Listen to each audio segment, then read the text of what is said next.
So what are you seeing then as the big things that we can do naturally to reduce stress and anxiety? Yeah, number one is sleep. It's the foundation of physiological hormesis. So that is a big priority. And I think the statistics now is something like the last report I read, 72% of UK adults would say that their sleep is inefficient for them to perform optimally. They're on average getting around 6 hours a night. So we know it's like an issue. I think the last Google trend data showed something like the search terms for improving sleep has quadrupled in like the last 3 years since the pandemic. So it's a real problem. And I kind of feel in conflict sometimes because we've actually got a sleep supplement. It's doing really well. People are absolutely loving it. It's a cracking product.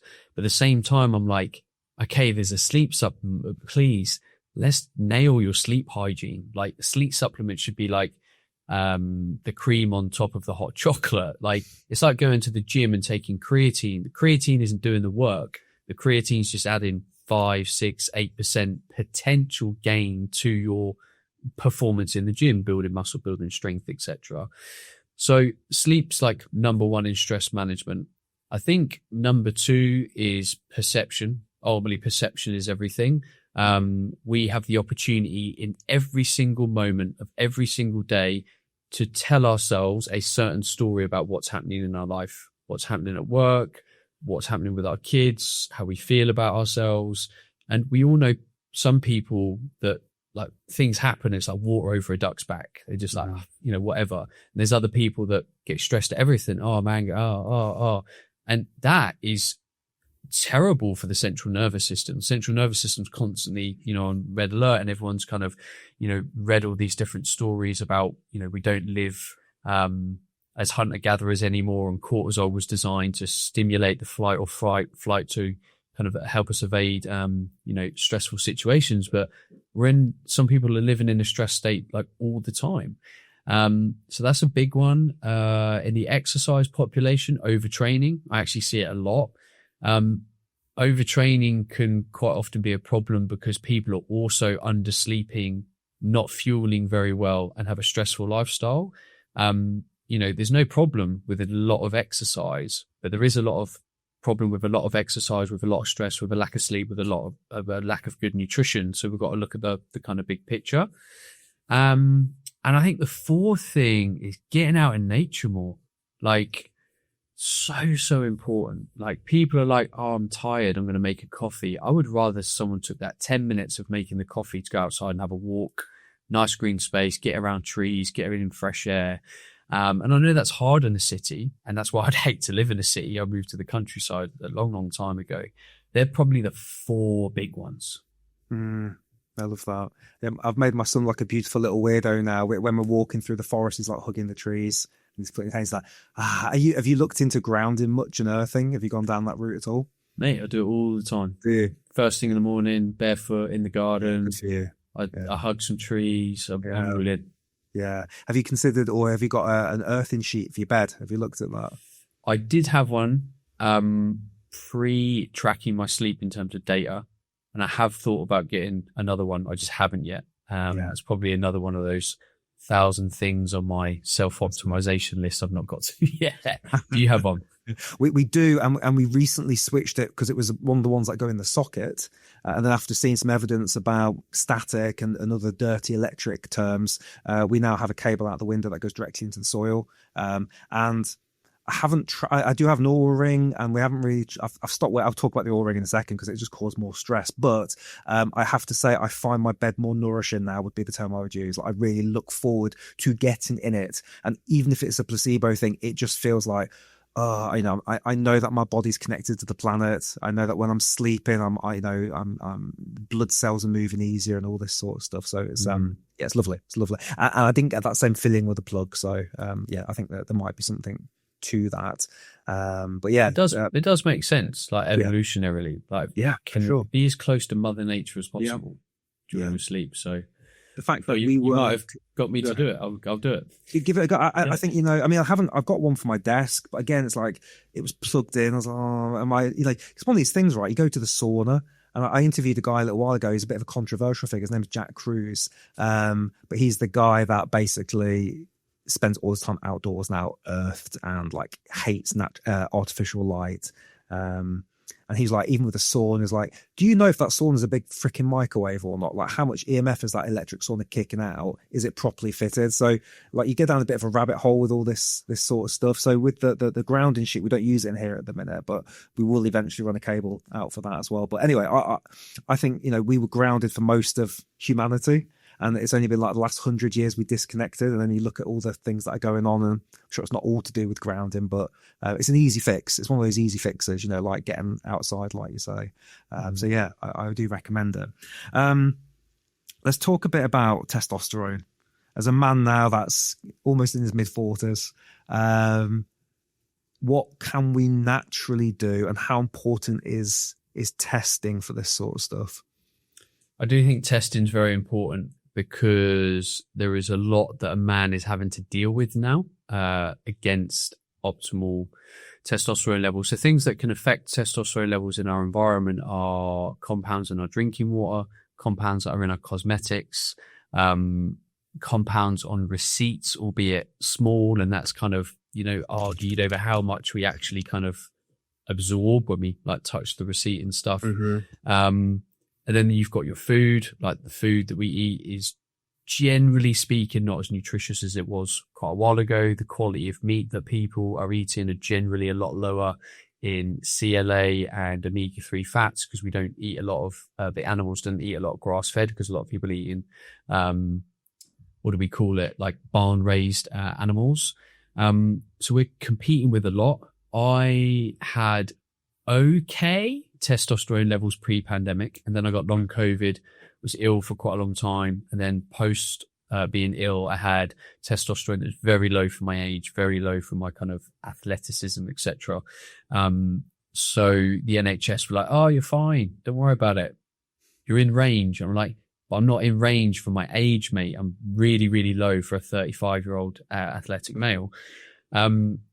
So my blood work kind of showed that. I went private, and then we sort of started to deal with the testosterone issue that I had. But in terms of the big levers, again, I know it's really unsexy, but it's sleep's number one. Again, hormesis, hormonal regulation really needs a circadian rhythm to be strong, nourishing. We need to be well slept. The second one is stress, because remember, testosterone works in tandem with cortisol. So it's not also just about testosterone. It's about where testosterone is in relation to your cortisol level. So if you're highly stressed all the time, you're going to be out of balance. Thirdly, like training, physical movement, like the research is pretty strong that we want to be moving. We want to be, you know, challenging our muscle tissue, whether you're in the gym lifting weights, or whether you're in the garden lifting rocks and carrying things, like it doesn't matter. Stress your muscles, tell your body to be kind of strong.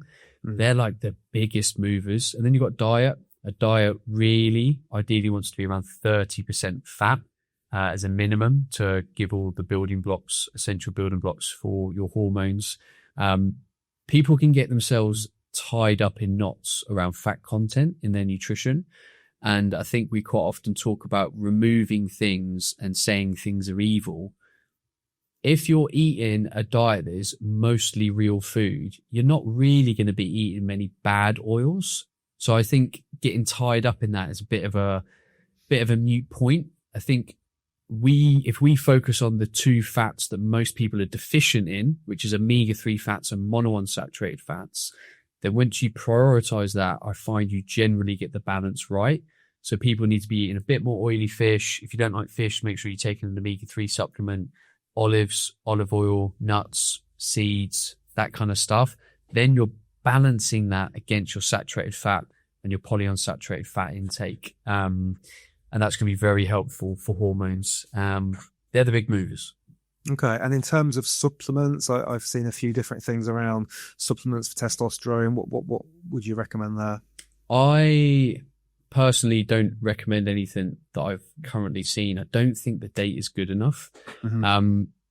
If anyone's listening to this and they want a good impartial resource for supplements, go to examine.com.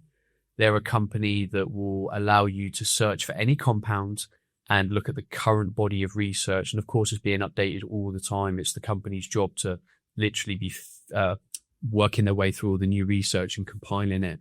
But if you go into examine.com and look at something like, I struggle with the pronunciation of this, it's like Shilat, yes, which is very about. Yeah. You look at it and the evidence is basically saying it might do some stuff, but it's really not extrapolating itself into like wider studies. The groups are quite small, the effects are quite minimal. And the issue is if a man takes something and feels more horny and they get a harder erection, which is quite often what some of these supplements do, they then think, oh, I've increased my testosterone.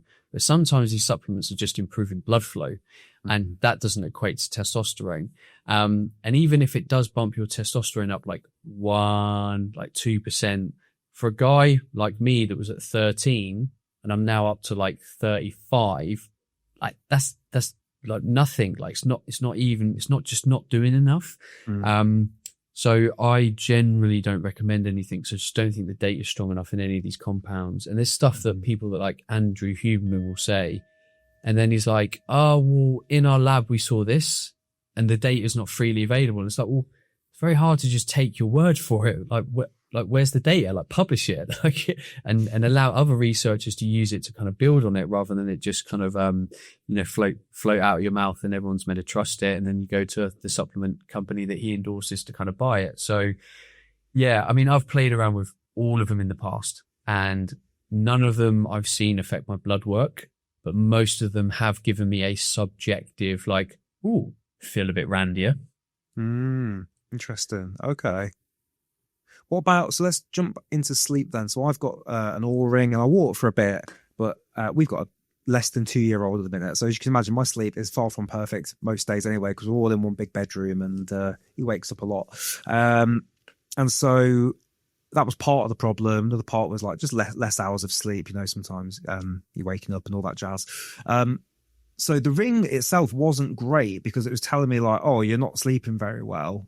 And some days I'd wake up feeling pretty good and look at that and be like, So since I've stopped wearing it, I feel fantastic. So that's the first thing. So I think what I need to do now is I probably need to stop wearing it and not looking at the data. So my goal, I think, is to look at it like on a weekly or monthly basis. But what I would love to get your thoughts on is, we'll talk about supplements in a second, but let's go through some of the lesser known or maybe more personal sleep hygiene routines. Because I think by now, most of us can reel off dark bedroom, cooler, 8 hours of sleep. What are the other ones as well? Like maybe earplugs, don't eat a few hours before bed, don't drink too much water. So there's all these kind of things that I think are pretty common now. Most people don't follow the advice, they'll still have a little snack before bed and all this sort of stuff. No caffeine after 12 p.m, get daylight in your eyes first thing. There's all these kind of things. Humans brought some of these to life, but are there any lesser known ones that you've come across that are going to help us get longer sleep and deeper sleep? Sure. I suppose in that monologue you mostly stole my thunder, but just before I answer, just to come back on your Oura point, and this is a wider point that might be helpful for a lot of people, is if you wake up and the first thing you do when you wake up is you let in information that could dictate your mood, then don't do it. So many people might check their sleep stats, they might check social media, they might check their email. All of these things allow you to influence your mood. Yeah. What I would recommend people do is they get up in the morning and they have a moment with a practice that allows them to set how they feel, who they are, and what they're setting out to achieve that day. So when I wake up in the morning, come downstairs, have a big glass of water, and I come straight into my office. I've got a little meditation corner, and I might only do it for 5 minutes, but I'll meditate for 5 minutes and I'll think about raising my vibrational energy. I'll really go into a deep meditation. I'll try and fill my body and my heart with love. I'll think about my day. I'll think about who I am. There's kind of a bit of a journey with positive affirmations there. I'll really just connect to myself and feel myself and be like, this is who I am. And then when I go to invite information into my world, I've already set who I am, what I'm about, and what my day is going to be like about. And then when I look at my Oura score, I really just take it as data, because I've already sat down and I'm like, I feel good. Like, and it's amazing how much just saying to yourself, I feel good, makes you feel good, rather than getting up. Because I had a habit of getting up in the morning and being like, oh, I don't feel good because of X, because I was ill for a long time. I played the victim to my situation, and people can get caught in that trap. I've been there. Yeah. But then I learned to be like, hey, I can control this. I can empower myself in this process. So I think it could be a good thing for people to try. Some people struggle with meditation. If you struggle, I would say it's important for you to lean into that. Anything that you struggle with in life, I personally feel that you should lean into it, because it's trying to teach you something. Like, if people can't sit still for 10 minutes with their thoughts, like, you should be saying, why can't I sit still for 10 minutes with my thoughts? What are my thoughts? Like, why do they trouble me? Like, what do I not like the fabric of my own mind? And I've, like, 2 years ago, I would have confidently said to you, mate, Mike, meditation don't work, mate. Can't be asked to do that. Didn't really feel a lot. And then I went to like a talk, and this guy, incredibly successful. And he's basically, my secret is I meditate for an hour a day, and I do this because of X, Y, and Z. And how he framed it, I was like, wow. Like, and because he was someone that I was in that moment idolizing for what he's achieved, I was like, look, mate, that's enough for me. I'm going to go away and invest more time into it. And of course, there were some other things in my life that aligned to kind of make me think, oh, I should be investing more time in meditation. I'm so glad I did, because now, like 5-10 minutes, I can drop super deep. I can nourish myself. I can really center myself. And my ability to handle literally anything, my kids, my work, anything, is just so high now, because I always take a moment to be like, this is me, this is who I am, and this is what today's about. And I just think it's super powerful. Wow. Thank you. I wonder if we were in the same talk, was it the chap in the mastermind who came? Yeah. Yes. Yeah. That really blew me away. He'd been doing it for decades, hadn't he? Yeah. That was, oh, wow. Hey, thank you for sharing that. That's really, really good. Really inspiring. Okay. Yeah. Go ahead. So yeah, as I interrupted so back you. To sleep. Yeah. So I think the big thing that people struggle with is sleep is their mind. The environment stuff's easy. We all know the tips: go to bed on time, screen time, don't watch Netflix too late, blah, blah, blah. Mm-hmm. It's their mind. So they're either struggling to get to sleep, or they're struggling to get back to sleep when they wake up. Now, I do not have a single piece of advice for this kind of problem, because I've used several different things to achieve the goal that I've ended up kind of getting to, which has been able to get to sleep within like 10 minutes. So I have got ADHD. I'm a very high achiever, A-type personality. I have very high standards, high expectations for myself. I'm a business owner. There's a lot that my brain used to chew over when I lay down for sleep. And that was something that I wanted to solve. So over the course of a couple of years, I tried guided meditations, I tried breathwork, I tried journaling, I tried gratitude logs, and they all kind of worked a bit. I think the most effective thing for me was writing a gratitude log, because the energy of gratitude and love is incredibly nourishing to the body. And because most people are anxious and fearful and stressed, that is a arousal state for the central nervous system, that you're basically in some forms telling your body to be aware of things in your life because you're not feeling comfortable, you're not content. But when you go through the process of being grateful, filling your life with love, appreciating your friends, your family, your dog, your house, the food that you ate that day, it's like, actually, there's a lot to really be appreciative for in my life. So I found it a very, very powerful tool. Because it's been very well practiced now, I can lie in bed just before I go to sleep and I'll have like 5 minutes, do a little bit of calming breath work, 5 seconds in, 5 seconds out. I'll be talking through what I'm grateful for, what made me happy that day. And then I'll usually read a book that's either quite stoic or philosophical or spiritual, something that feels very grounding and nourishing to me as a human. And then I will sleep within like 5-10 minutes. Now, what all of these things did alongside therapy, breath work, and energy healing is they taught me the power of how to let go.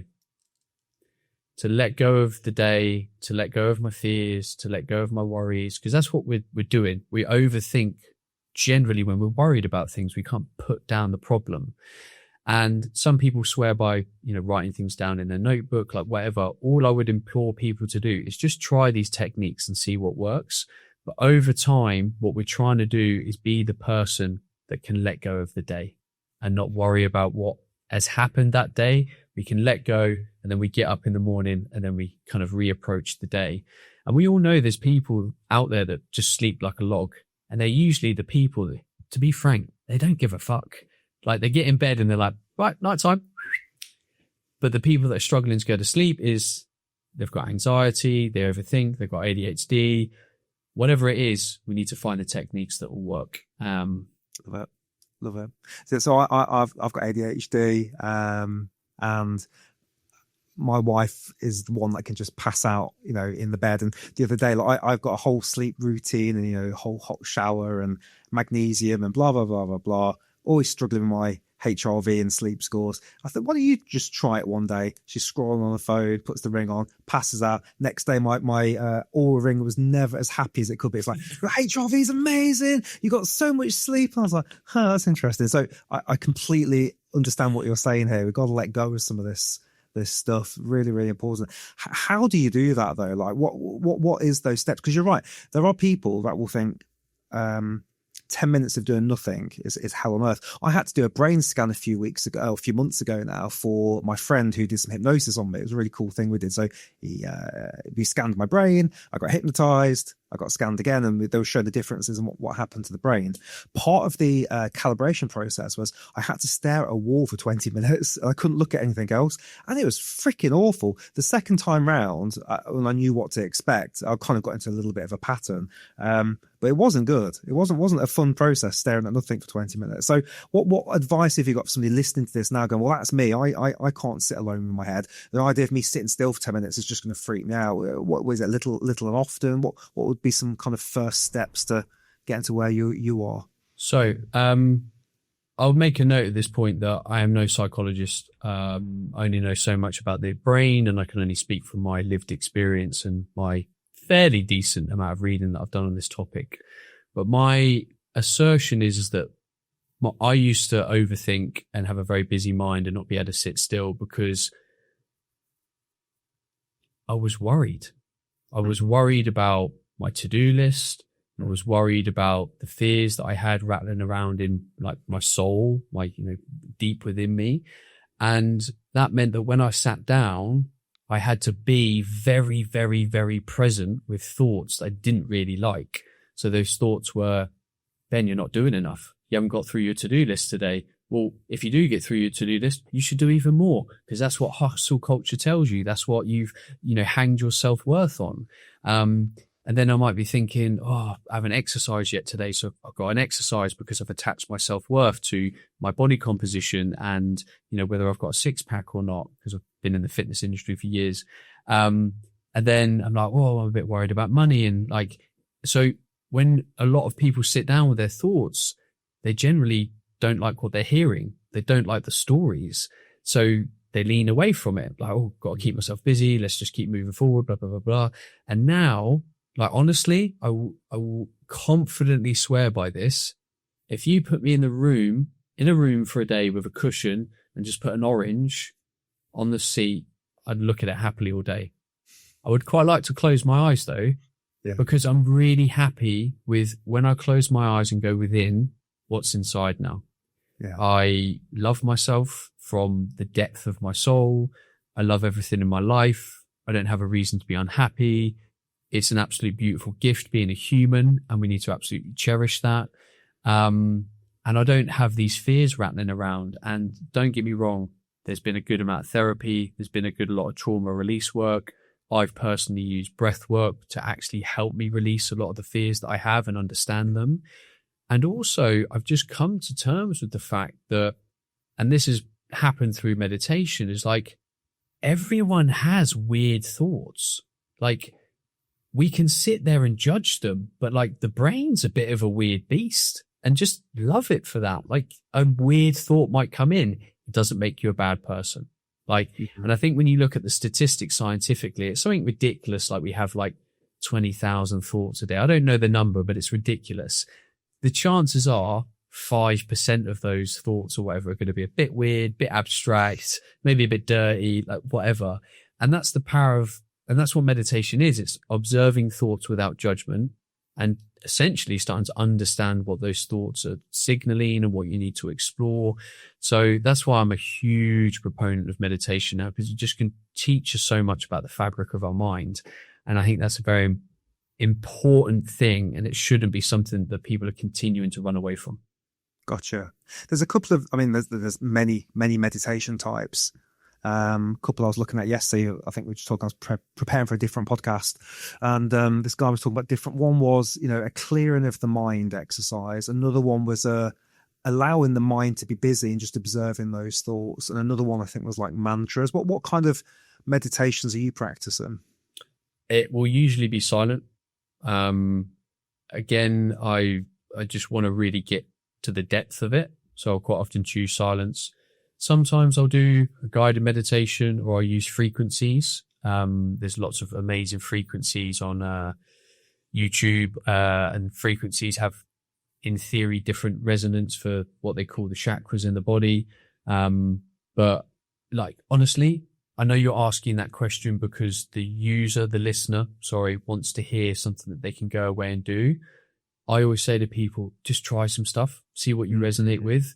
Go and listen to a guy doing a guided meditation, see if you like it. Go and listen to a lady doing a meditation, see if you like it. Go and listen to some drums, go and listen to some singing bowls, go and listen to, like, just try things just like you would music and see if it resonates. And then over time, maybe start to work your way towards silence. When you're starting to become more experienced, you feel more comfortable, because then you'll really get into what you're thinking and feeling, becoming really at one with it, in my opinion. Yeah, no, love it. When I found out I was going to be a father, I ended up booking, this is a weird one, I booked an Airbnb down the road and I did a 2-day silent meditation retreat. I was like, fuck, I need to sort my head out with some of this. And I brought a colouring book, which was ace, by the way.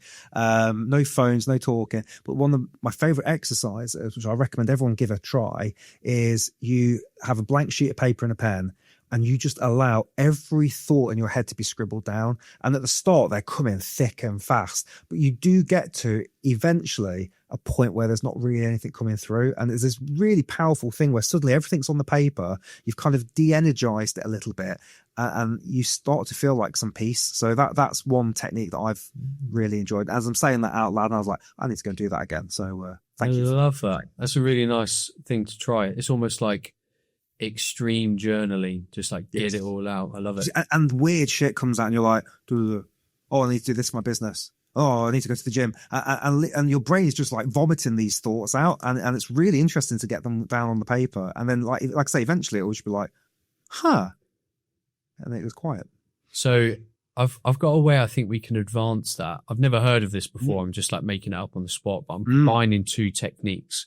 So if you did that exercise and then you separated the different things on that list into different buckets. So you talked about maybe like to-dos in your life. So you could have another piece of paper that's to-dos. You take the things off and put them on the to-do sheet. And then you have a sheet that says things I would like to let go of. And then you write it down. And then you might have another sheet saying things I would like to say to other people. And then you might have another sheet, and I don't know what categories there might be. But what I'm trying to get to is you can then become at peace with everything on that sheet by putting it into buckets. So it's like, right, when I leave this process, I'm going to go and text these 9 people to tell them that I love them and I care for them and I appreciate them. And then I'm going to take that to-do list and I'm going to go and put it on my business plan or whatever. And then the things that I want to let go of, I'll do a ceremony where I sit in front of a fire and I read out the things that I want to let go, and then you put it into the fire. And I've done that a couple of times through my therapy sessions, and that's been a hugely cathartic and empowering process of things that I want to let go of through doing a burning ceremony. It's like James Bond in the last James Bond film, isn't it? If you're seeing that, his burning thing. Anyway, I love that. And I'm already thinking, right, there's an app there somewhere. You get ChatGPT in there, you say it into your phone, but I think it would take away the power of writing it down. There is definitely something about scribbling it down. You mentioned about a glass of water in the mornings. Element, I can't remember what it's called, seems to be very popular right now, which is the salts. I didn't go with that one. I did go with a hunter-gatherer one. As we've just finished the packet now, and it's not cheap. It's like 30 quid. I think it's like £1 a sachet, and you get your magnesium, your salts, and something else. But I have to say, whenever I would have a big old pint of water first thing in the morning, and I'd mix that in, it felt so nourishing. And now I've got like a pint of shitty tap water. I'm like, just don't want it. My body's just not craving it. So what's your thought on all the kind of salts, especially in the mornings? Well, firstly, let me send you some awesome hydrate on the house, and you can try that. Appreciate it. So the big thing, so let's look at the context. The tap water that we drink, firstly, depending on where we live, is not always the cleanest. So if we're drinking tap water that's unfiltered, we might be getting a lot of impurities that you wouldn't really want in your body. Chlorine, they've found traces of the contraceptive pill in it. Like it's crazy.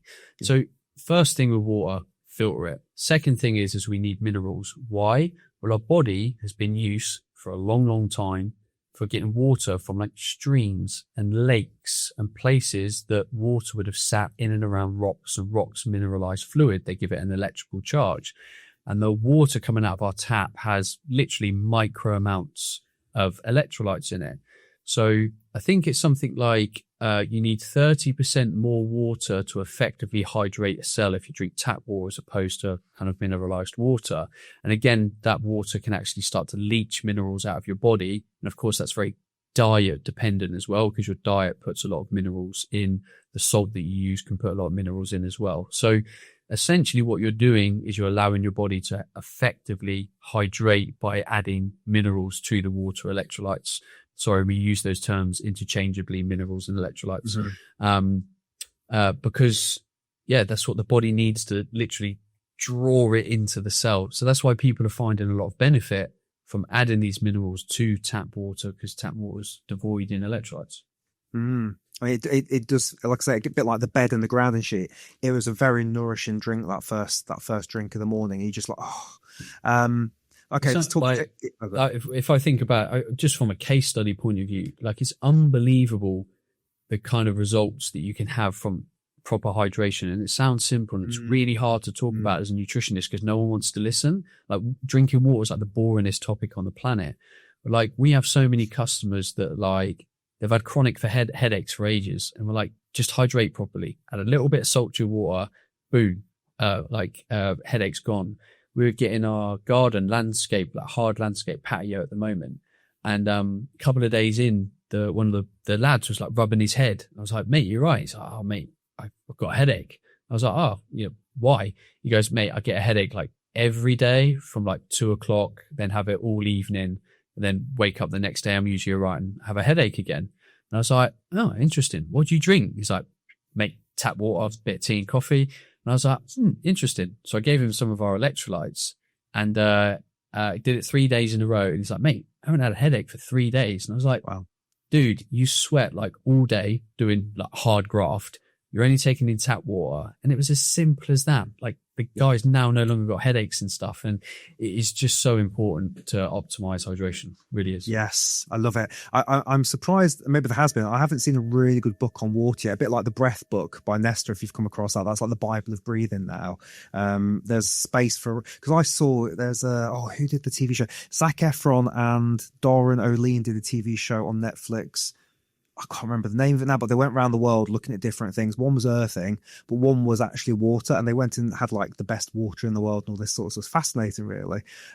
Let's talk filters. What are you doing? Because I heard a great quote, which was like, if you don't filter your water, you are the filter. And I thought, oh shit, that's quite powerful. So what, because we're stuck in paralysis right now. Bear Grylls has got a water filter. You've got freaking Bretta. You've got, my friend had this big old metal dungeon thing that you could fill up with water, but he said the water tasted dead.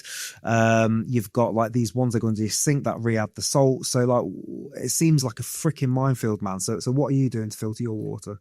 Yeah, so I use this very strange Korean contraption, and it's very hard to get, but I bought it like 10 years ago. It's called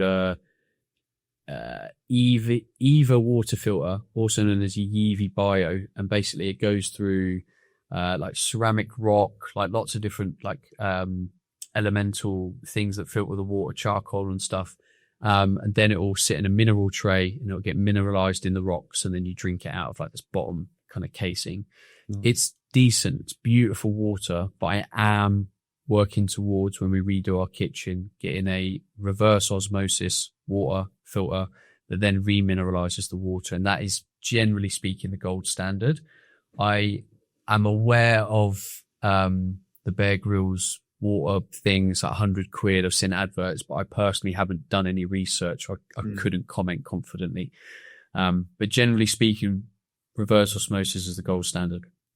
Yeah. Yes. Okay. I've heard that too. Okay. We need to pull the trigger on something on that. So thank you. On one of your about pages, when I was doing some research podcast, you mentioned eczema, something I've suffered with throughout my life. Interestingly, it went away. And has come back recently. Came back. I started doing jiu-jitsu again, and I got eczema on my knees, which I hadn't had since I was about 12. So what's your experience with eczema, and what do you think's causing that? It's probably different for each person, and what kind of treatments and supplements have you seen can help with that? Yeah, so I had it as a kid. Like all doctors, they said like I would grow out of it. I didn't really. And then we got me tested for different food allergens and intolerances. And I was intolerant to cow's dairy and a few other things. We took out cow's dairy and that fixed it. And I've literally not had eczema since. My daughter has eczema. We did the same. We did the allergy stuff with the hospital. I knew that would come up negative. It usually does. It doesn't bring up kind of intolerances. But I knew enough to kind of self-experiment and take foods out and stuff. So we took dairy out of her diet, and it's literally 97% gone with taking out cow's dairy. So dairy is always my first thing with eczema. It just has quite a common link, especially in children. Yeah. What are you supplementing the dairy with? I personally have goat's dairy myself. Okay. My daughter's also not good with goat's dairy, so we use what we use in oat milk, Plenish organic oat milk, and we're not too worried because milk doesn't really make up a big part of her nutrition. I use it in her morning porridge that I make, and she'll have a little bit of milk on an evening. That's it. So I'm not really bothered or worried that she's kind of losing that kind of part of her nutrition. Gotcha. Okay. So this is a good little rabbit hole to get into with you then. So I guess you're familiar with like Dave Asprey, people like this, and biohacking stuff. So I remember discovering coconut flat whites about 6 years ago, and I was like, oh my God, it's the best thing ever. And there's no more shitty milk in it, and it's really healthy because it's coconut milk. And then I went down the UPF rabbit hole about a year and a half ago, the ultra processed foods rabbit hole, and the book Ultra Processed People. Have you come across this book? Yeah, not ready though. Fuck me, it's a scary read, but it's a very, very good read.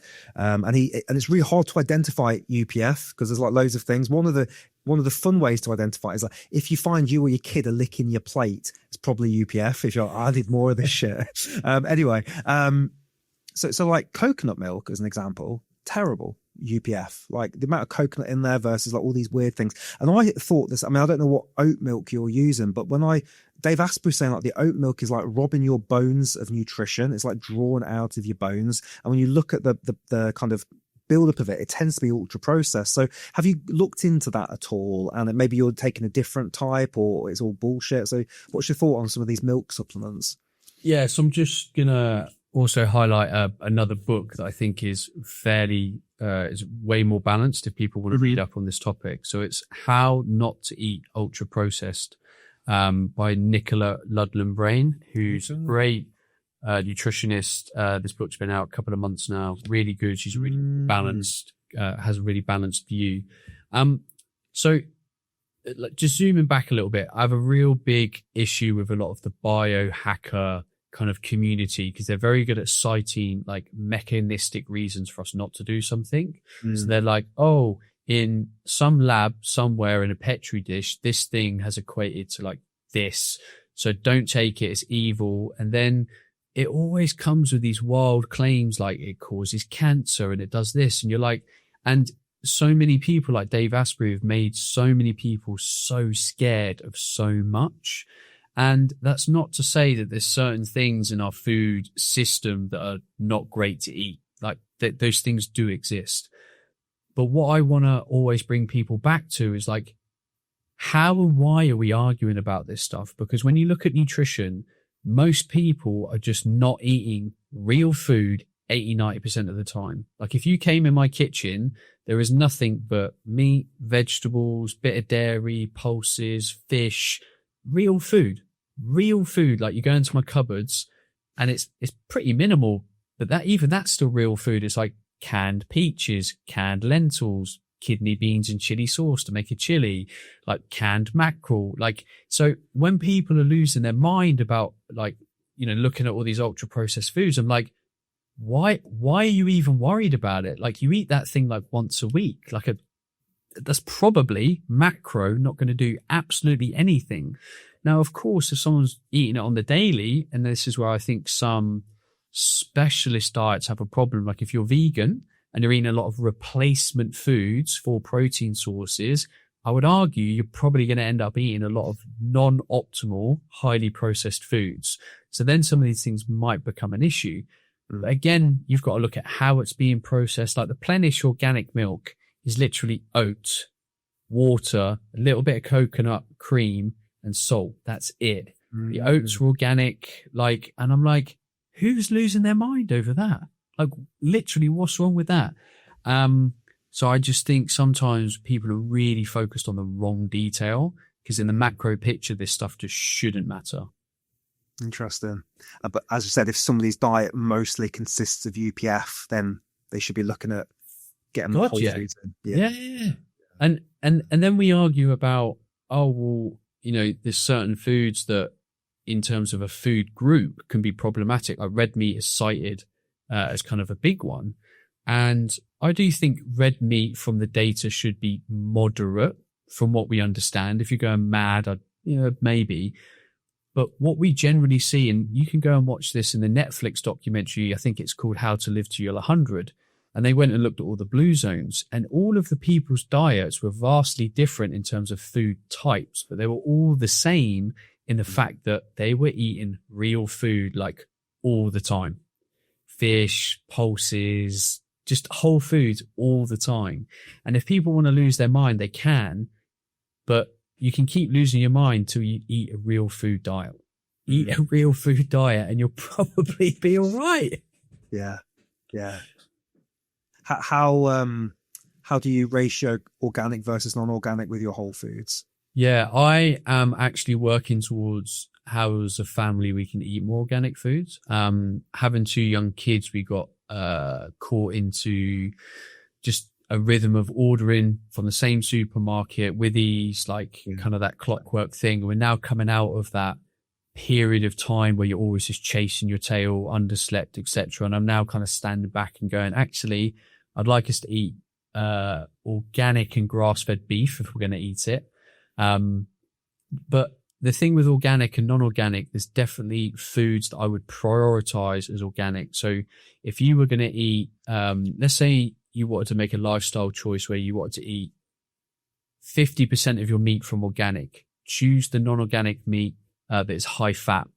So chicken, I wouldn't worry too much about it because a lot of the impurities and the problem end up being stored in the fat. But if you're eating a chicken breast that's pretty much no fat, then you're not getting as much of these kind of impurities. And I'm not saying a battery caged chicken breast is ideal. It's not. I appreciate that some people are concerned about cost because free range chicken is nearly often 3 times more expensive than non-free range chicken.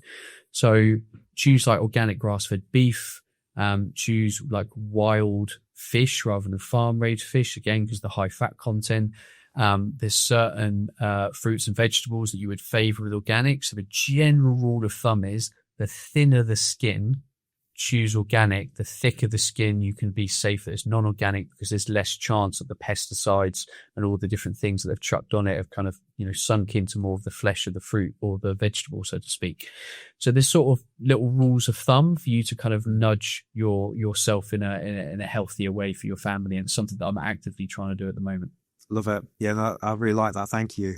Let's talk. I want to get onto breathing in a second, but last kind of healthy supplement-esque thing. So we switched deodorants about 2 years ago when Nina got pregnant, and we went for the wild one, which has less shit in it. Snap. And there's an app now that you can scan all your products and your foods and gives you a score out of 100. It's like very interesting. Like even like the same toothpaste company, one of them is terrible, one of them's okay. What should we be concerned about? What have you looked into? Like deodorants, toothpastes. My hair gel's terrible. It needs to go. I've scanned that recently. So again, I know we've got to get that balance in place. But like, what are your thoughts on some of these chemicals we're putting on our skin, and what can we do about it? Yeah, it's really tough. I definitely think there's weight there. I think there's mountain science on some things. There's definitely some compounds that are more of a problem than others. The issue I think a lot of people have is that a lot of natural skincare products can be significantly more expensive. But when you think about it, if you went and bought a shower gel that was £3 and it lasted you a month, the alternative that's £10 is still not actually that much. We're just very conditioned to the fact that a shower gel should be like £3, which is kind of non-money for most people. It's absolutely tiny. So spending £10, I think, can actually be reframed in the fact that I'm putting this thing on my skin once or twice a day, every single day. And if there's chemicals in it that are shown to link to potential disease states, then I probably kind of want to avoid them. Now, of course, if you extrapolate that against multiple products, then it might be a bit more of kind of a problem. If you've got shower gel, then moisturizer, then hair stuff, then toothpaste, etc. So you might want to kind of pick your battles. I have 100% like natural skincare routine. I use Gutology toothpaste. I use Dr. Bronner's bar of soap, the mint one. Pretty low cost for what it is. Really nice, lathers up well. I can use it all over and over my hair. I don't actually really wash my hair. I haven't done for like 20 years. I just let it do its thing. And like put wax in it like once a week. That's generally what I do with my hair. But I do think there's a big thing there. There's definitely been a lot of data around some of the deodorants we're using, especially female health, breast cancer, that kind of stuff. So I do think there's weight in it, definitely. And the app you're talking about, I think is called Yucca. Definitely think it's got a bit of value and is worth looking into for people. And the good thing is that app recommends alternatives, and sometimes those alternatives are not that much more expensive than what they were using. Yeah, there is a few question marks. I can't remember what we scanned the other day. There was something in our cupboard from one of the birthday parties, and it was like Doritos or something, and it got a good score. And I was like, I'm not sure that one should get a good score. But then it's interesting on the toothpastes and all this sort of stuff. So yeah. I think it's like I do think their data is robust on some stuff. I have seen some real abnormalities. For example, like they heavily scrutinize sucralose, and I've studied sucralose quite a bit in the research, and the data, unless you're consuming a colossal amount of it, which is kind of the case with loads of things, like you don't want to have huge amount of something, like it's perfectly safe for human consumption, and they say it's really bad and carcinogenic.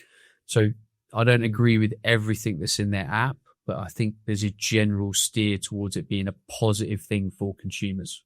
Yeah, no, I love that. Yeah, I agree. It's, I think people just even waking up, if you were to speak to like your parents 10 years ago and say, I'm not sure the hairspray and the deodorant's good for you, but don't be stupid. Don't be stupid. Of course it's okay for you. We've been using it for years. Whereas I think now we're starting to take up and go, we've been in a really weird bubble the last like 4 or 5 decades. And like, we're starting to come through it now, wake up to the fact that like tinfoil's really bad. Cling film's really bad. All these things that are like staples in our home, actually the plastic's leaching into our foods. Like it wasn't very long ago, I was still putting like plastic in the microwave and like cooking something in that. And now it's like, it's obviously not good. That's a whole other conversation. Let's talk about you and your breathing, because this is something I've been looking forward to hearing about. Now, just a slight detour. Did you say something about energy release work a minute ago? What were you doing there? Yeah, I've been working with a lady. She would describe herself as an energy healer. So when we say energy, the body is a giant battery. It's a ball of energy. And there's quite a bit of research out there to show that past trauma, faulty beliefs can kind of store themselves in the body. There's quite a bit of writing around this. One of the books, for example, is like The Body Holds the Score. Joe Dispenza's work covers this somewhat. So she she's a combination of like Reiki, trauma release therapy, amazing practitioner. Nice. And that's helped me really let go of a lot of traumas that I had in my childhood. And I say trauma is a very personalized term, because something really bad can happen to someone, traumatizing. Something not that bad can happen to someone and still be very traumatizing, because especially if you're a child, your perception of that trauma is literally your perception. So I don't want, when I use the word trauma, I think people often go to like something really bad has happened in someone's life, but sometimes it can be really small and happen quite a bit, and it builds someone's sense of character around something and has formed a belief, and then part of their personality is wrapped around that kind of belief structure, and it no longer serves them.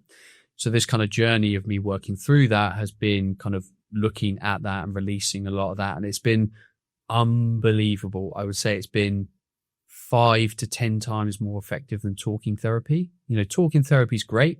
It brings awareness to things. It allows you to bring better coping mechanisms. But if you can release something so it's no longer there, for me, that's way more powerful than it being there and you have to manage it. Yes. I love that. Have you ever come across tension release exercises or trauma release exercises, TRE? I've heard of trauma release exercises, yeah. Yeah, I think you would love this. This is basically, I'll have to send you a video. I interviewed the guy that came up with the term, and it's your body goes into a natural state of tremoring, and it will tremor for about, mine tremored for about an hour, and it went all over the place. And through that process, you're releasing tension and potentially traumas that have been stored in your tissues for decades, and you come out of it and you're a bit like, oh, and you can put yourself, I can put myself into it now within 10 seconds. I can get into the process of tremoring. It's he discovered it when he was in Lebanon, I think, as a kid, and the bombs were going off during the war. And he just was curious. Mine's going, why are people shaking after the bombs go off? Like, obviously we're always scared, yeah, but why do we shake? And it was the process of releasing the trauma. And then he looked at animals in the wild, and when they nearly die, they shake off. Anyway, so I'll send you a video on that, because I think you will find that freaking fascinating. And it's one of the best ways that I've found to completely just let go of everything that's kind of been held in your tissues. And you build it up for a few weeks and you go and do it, and you're like, well, I needed that anyway. Cool, man. Okay. Animals do that when they argue. So when they argue. So like if you watch a cat have like a little spat, yeah, the cat will walk off and then it'll shake. Yes. Like, shake it off. Shake it off. Loads of animals do that. Yeah, it's fascinating. It's really interesting. And we've been conditioned to go, well, shaking's for weak people. You know, you shake if you're scared, you shaking like a leaf, you know, all these sort of things. And so we've got really stoic in the wrong way of like stopping those things from showing. And I think it's to our detriment that we're not able to let that energy pass through us. We just kind of store it down and bury it for later. What kind of breathing exercises are you doing? What benefits have you found from it? What are you doing it all for? Yeah, so I mentioned what I'll do quite often before bed, 5 in, 5 out, 5 minutes. Yeah. I've done box breathing before. Wouldn't do it consistently. Never resonated with that as a technique. I would just do mindful breathing again in meditation, focusing on the breath, being very present with it, feeling where the breath goes, whether it feels there's any restriction in my breath, and kind of leaning into that. But my journey with breath has largely been through the Wim Hof method, and also transformational breath therapy with a one-to-one coach. And I was very lucky. I think about 2.5 years ago, I went to a half-day Wim Hof fundamentals course with a practitioner. And because it was such a deep, like, punch in the face of breathwork, like, this is what breathwork can deliver for you. And I think I'm quite an open, in touch soul. So I actually really connected with the breath very quickly. I went very deep quickly. And just in that one workshop, I was like, wow, like, that's what you can experience from going into that type of deep state. So I found that breath work for me has been very powerful in releasing old stories, almost like reprogramming my body. And my theory is that if you go into a breath session with an intention, your intention has an energetic signature to it, like, because it is part of your thought and emotion once you're thinking it. So if I said, like, let's just say I want to be strong, I want to be strong, I want to be strong, you have that inside you. If you do 25 minutes, 5 rounds of like the Wim Hof that I will use, for me, what the breath is doing is carrying that message to every cell in your body. And what ends up happening in that like 25 minutes, I found is just unbelievable. So that's largely been my use of the breath as a form of self-development. Yeah, that was lovely. It's lovely to, when you get around other people and you do something like Wim Hof, and if you've not done it before, or you've not done it much, and you're with a good instructor, it's life changing, right? It's very powerful. So cool, man. So if people are interested in knowing more about you, about your supplements, we're going to link to all your stuff down below. But where's the best place for them to go next? Yeah, I am Ben Coomber all over social media. If you want to check out the supplements, it's awesomesupplements.co.uk. If people want to grab it and have a little cheeky discount to try it, you can use the code AH15. And I wrote a best-selling book that's on Amazon called How to Live an Awesome Life, and all of my exploration of fitness, health, and wellness is kind of surmised in that book as well. Yeah, cool, man. It's been a lot of fun. Thank you for today. And like, I could keep going with the questions. There's so much in the health and wellness stuff. So we'll link down below to all your stuff. Any final words to close us off? No, apart from to give you props. When I do my breathing, I use one of your videos. I have done for like 2 years. I use the same video. I can't remember the name of it, but it's a clip that you've got of Wim talking. I think it's got over like 1 million or 2 million plays. Yeah. It's like crushed it as a video. And the reason I use that, and I think this is an important reflection for breathwork, is it allows me to tune out of what my brain might want to do in a breath session. It allows me to go into the heart and into my intuition, because a lot of people are doing breathwork and they're not really allowing their body and mind to get into the breathwork, because they're using their brain to either count or think, oh God, how long's my hold? All 30, oh God. And they're almost like worrying about how many breaths, how long the hold is, what they're doing.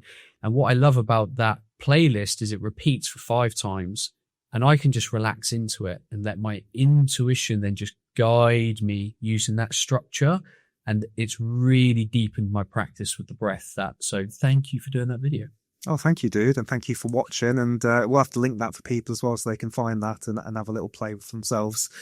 Cool, man. Let's do this again sometime. And yeah, pleasure. Thank you for allowing us to pick your brains. Legend. Thanks, dude.